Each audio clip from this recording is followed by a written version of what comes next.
Schnarchen ist nicht automatisch Schlafapnoe. Schnarchen ist auch keine Krankheit, vielleicht für die Angehörigen. Also die leiden viel mehr darunter als der Betroffene selbst. Und ein Schnarchen selbst ist in der Tat nicht gefährlich, sondern unangenehm, vielleicht auch, weil man trockene Schleimhäute bekommt. Wie gesagt, für die Umwelt viel schlimmer als für einen selber.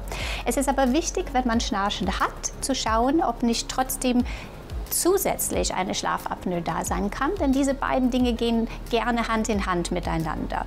Von daher ist, wenn man Beschwerden hat oder den Verdacht hat, sicher bei Schnarchen immer auch der Schritt, ich schaue mal lieber, ob ich auch eine Schlafapnoe habe.